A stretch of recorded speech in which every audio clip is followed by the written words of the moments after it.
مزید اسلامی بیانات کے لیے مفتی ثاقب خلیل یوٹیوب چینل کو سبسکرائب کریں۔ واجب الاحترام حاضرین عالی مقام، آج کا ہمارا موضوع سخن ہے رجب المرجب کے فضائل اور احکامات۔ اللہ رب العزت کی بارگاہ میں دعا ہے کہ اللہ رب العزت شرح صدر اخلاص کے ساتھ بات کرنے سننے ہم سب کو اللہ پاک عمل پیرا ہونے کی بھی توفیق نصیب فرماوے۔ اللہ تعالیٰ نے فرمایا ہے ان عدت الشہور عند اللہ 12 شہرا، اللہ کے ہاں مہینوں کی تعداد 12 ہے۔ یوم خلق السماوات والارض منها 4 حرم، لوح محفوظ میں ٹوٹل تعداد 12 ہے، ان میں سے 4 مہینے اللہ تعالیٰ نے فرمایا وہ عظمت والے ہیں۔ ذالک الدین القیم، یہی انصاف کی بات ہے۔ فلا تظلموا فیہن انفسکم، ایمان والو اپنی جان کے اوپر ان مہینوں میں ظلم اور زیادتی نہ کرنا۔ عزیزان گرامی، اللہ تعالیٰ نے سال کے 12 مہینے بنائے۔ پہلا مہینہ محرم الحرام کا ہے اور آخری مہینہ ذوالحج کا ہے۔ رجب المرجب اسلامی سال کا 7واں مہینہ ہے۔ مہینے تو سارے ہی فضیلت والے ہیں، لیکن اللہ تعالیٰ نے ان میں سے 4 کی عظمت قرآن میں بیان فرمائی۔ جیسے نمازیں تو ساری فضیلت والی ہیں، لیکن حافظوا علی الصلوات والصلاة الوسطی، درمیانی نماز کی حفاظت کی، عصر کی نماز کی اللہ نے خصوصی تلقین ارشاد فرمائی۔ مہینے 12 ہیں، لیکن 4 مہینے اللہ نے فرمایا بڑی عظمت کے ہیں۔ ان میں سے 3 مہینے لگاتار ذوالقعدہ، ذوالحجہ اور محرم، اور 4تھا مہینہ رجب المرجب کا ہے، جس کو اللہ تبارک و تعالی نے عظمت کا فرمایا۔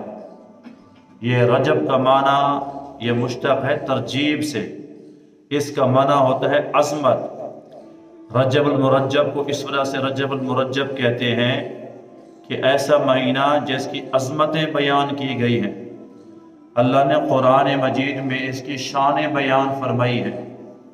یہ مہینہ بھی انہی مہینوں کے ساتھ عظمت والا ہے۔ رسول پاک صلی اللہ علیہ وسلم کی تشریف آوری سے پہلے لوگ رجب کا بھی احترام کرتے تھے، ذوالقعدہ کا بھی احترام کرتے تھے، ذوالحجہ کا بھی احترام کرتے تھے، اور محرم الحرام کا بھی احترام کرتے تھے۔ معلوم ہوتا ہے کہ اللہ کے نبی سے پہلے جو احترام تھا، اس کا مطلب ہے کہ ابراہیم علیہ السلام کی شریعت سے اس رجب کی عظمت بیان کی گئی تھی، ورنہ رسول پاک صلی اللہ علیہ وسلم نے نبوت کا بھی اعلان نہیں فرمایا تھا۔ اس وقت بھی مکے والے رجب کی تعظیم کرتے تھے، یعنی یہ وہ مہینہ جس کی سابقہ شریعتوں کے اندر بھی عظمت بیان کی گئی۔ اللہ تعالیٰ نے اس کے اندر جنگ بندی کا حکم فرمایا تھا۔ یہی وجہ تھی کہ پورا سال اگر کوئی بندہ اپنے باپ کا قاتل تلاش کر رہا ہوتا تھا، رجب المرجب میں باپ کا قاتل سامنے آ جاتا، ایسے گزر جاتا تھا جیسا کہ اس نے باپ کے قاتل کو دیکھا ہی نہیں، یعنی خون نہیں بہاتے تھے، قتال نہیں کرتے تھے، کیونکہ اللہ نے اس کی عظمت کا حکم فرمایا۔ یاد رہے کہ بعد میں یہ حکم منسوخ ہو گیا۔ اب کوئی آدمی رجب کے اندر قتال اگر کرنا چاہے تو کافروں کے ساتھ مسلمان جہاد کر سکتے ہیں، وہ حکم منسوخ ہو گیا کہ قتال نہیں کر سکتے، لیکن مہینے کی عظمت باقی ہے، احترام باقی ہے۔ مہینے کا احترام کا مطلب ہے عام مہینوں سے اس مہینے کی عبادت کا اللہ ڈبل ثواب نصیب فرماتے ہیں۔ حضور ہاتھ اٹھا اٹھا کے دعائیں مانگتے تھے، اللہم بارک لنا فی رجب و شعبان و بلغنا رمضان، اے اللہ ہمارے رجب میں برکت نصیب فرما، ہمارے شعبان میں برکت نصیب فرما، اور ہمیں رمضان تک پہنچنے کی توفیق نصیب فرما، یعنی اتنی عمر میں برکت دے کہ ہم وہاں رحمت والا عشرہ، مغفرت والا عشرہ، عتق من النار، جہنم سے آزادی کا عشرہ دیکھنا نصیب ہو جائے۔ اللہ کے نبی نے گویا تینوں مہینوں کو شمار فرمایا۔ رجب رمضان کی تیاری کا مہینہ ہے، شعبان رمضان کی انتظار کا مہینہ ہے، اور رمضان شریف مغفرت کا مہینہ ہے۔ ایک حدیث میں حضور نے فرمایا رجب میرے اللہ کا مہینہ، شعبان مجھ محمد کا مہینہ، اور رمضان میری امت کا مہینہ۔ اللہ کے نبی سے پوچھا گیا حضور رجب اللہ کا مہینہ کیا مطلب؟ فرمایا اللہ کی مغفرت ایسے برستی ہے بندوں پر جیسے آسمانوں سے بارش برستی ہے، اس کے اندر اللہ کی رحمت برستی ہے، اللہ بخشش کے فیصلے فرماتے ہیں۔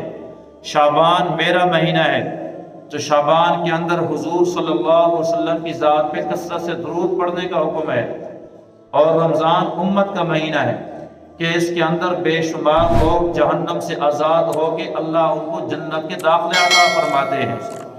رجب المرجب، رجب کے 3 حرف ہیں، ایک حرف را ہے، دوسرا حرف جیم ہے، تیسرا حرف با ہے۔ را رحمت اللہ سے ہے، اور جیم جواد اللہ سے ہے، اور با بر اللہ سے ہے۔ رجب کی راہ نے بتایا کہ یہ اللہ کی رحمت کا مہینہ ہے، رجب کی جیم نے بتایا کہ یہ جواد اللہ کی سخاوت کا مہینہ ہے، رجب کی با نے بتایا یہ اللہ کے احسانات کا مہینہ ہے۔ امام ابو بکر جساس رحمت اللہ علیہ فرمایا کرتے تھے، یہ بہت بڑے مفسر ہیں، یہ بہت بڑے عالم دین ہیں۔ امام ابو بکر جساس رحمت اللہ علیہ فرمایا کہ رجب کے اندر عام دنوں کی عبادت سے اللہ تبارک و تعالیٰ عبادت کا ثواب بڑھا دیتے ہیں، اور اللہ نے قرآن میں یہ بھی فرمایا فَلَا تَظْلِمُوا فِيهِنَّ أَنفُسَكُمْ، اپنی جانوں کے اوپر ان مہینوں میں ظلم نہ کرنا۔ معلوم ہوتا ہے کہ ان مہینوں میں جب کوئی بندہ گناہ کرتا ہے تو گناہ بھی ڈبل ہو جاتا ہے، ان مہینوں میں ثواب بھی ڈبل ہوتا ہے، اور ان مہینوں میں گناہ بھی ڈبل ہوتا ہے۔ لہذا ان مہینے میں کثرت سے ثواب کمانے کی کوشش کرے، اور بندہ بڑی محتاط طریقے سے یہ مہینے گزارے اور اس میں گناہوں سے پوری بچنے کی کوشش کرے۔ رسول اللہ صلی اللہ علیہ وسلم کے پاس ایک صحابی رسول ہے، آ کر پوچھا کہ اللہ کے نبی کوئی عمل بتا دے۔ حضور نے فرمایا ہر مہینے میں ایک روزہ رکھا کر۔ کہا اللہ کے نبی زدنی، اور اضافہ یہ تو ایک روزہ ہو گیا۔ رسول پاک صلی اللہ علیہ وسلم نے فرمایا ہر مہینے میں 2 روزہ رکھا کر۔ پھر پوچھا اللہ کے نبی زدنی، کچھ اور اضافہ فرمائی تو تھوڑا عمل ہے۔ پھر نبی کریم صلی اللہ علیہ وسلم نے فرمایا رجب میں شعبان میں 3 روزے رکھ لیا کر، یعنی رجب میں ثواب بڑھ جاتا ہے۔ اس وجہ سے اللہ کے نبی نے رجب کا نام لے کے اس میں روزے کے اضافے کا حکم فرمایا۔ اما عائشہ کہتی ہے کہ میرے نبی رجب میں شعبان میں روزے رکھنا شروع کرتے تھے تو ہم سوچتی تھی کہ حضور اب روزہ چھوڑیں گے ہی نہیں۔ پریکٹس کی خاطر اللہ کے نبی پہلے ہی روزہ رکھنا شروع کر دیتے تھے۔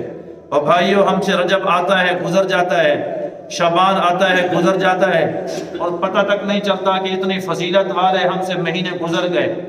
اس میں رسول اللہ صلی اللہ علیہ وسلم کثرت کے ساتھ عبادت کیا کرتے تھے۔ 3-4 حکم ہمیں شریعت نے فرمائے، اور مسلمانوں سے 99% ایک سنت متروک ہو گئی، وہ یہ تھی کہ ہر مہینے کا ہم چاند دیکھتے۔ ہم صرف عید کا چاند دیکھتے ہیں، ماہ رمضان کا چاند دیکھتے ہیں، پورے سال میں باقی مہینوں کے چاند کا ہم چاند کو دیکھنا سنت نہیں سمجھتے، اور نہ ہی اس سنت کا اہتمام کرتے ہیں۔ سنت ہے کہ ہر چاند کو باہر آدمی نکل کر مغرب کی نماز پڑھ کے اس کو دیکھے۔ آپ صلی اللہ علیہ وسلم نے صحابہ کو حکم فرمایا، صحابہ سارے چاند دیکھتے تھے۔ سیدنا علی المرتضی شیر خدا رضی اللہ تعالی عنہ تشریف لائے، فرمایا فاطمہ آج پہلی کا چاند تھا، آپ نے دیکھا؟ سیدہ فاطمہ نے عرض کیا کہ نہیں جی آج میں نے چاند نہیں دیکھا۔ فرمایا سنت ہے، سارے صحابہ دیکھ رہے تھے، تم بھی چاند کو دیکھ لیتی۔ سیدہ فاطمہ الزہرا رضی اللہ تعالی عنہ فرمانے لگی کہ مجھے اس بات کا احساس ہوا کہ اگر میں بھی آج چاند دیکھوں، سارے صحابہ بھی آج چاند دیکھیں،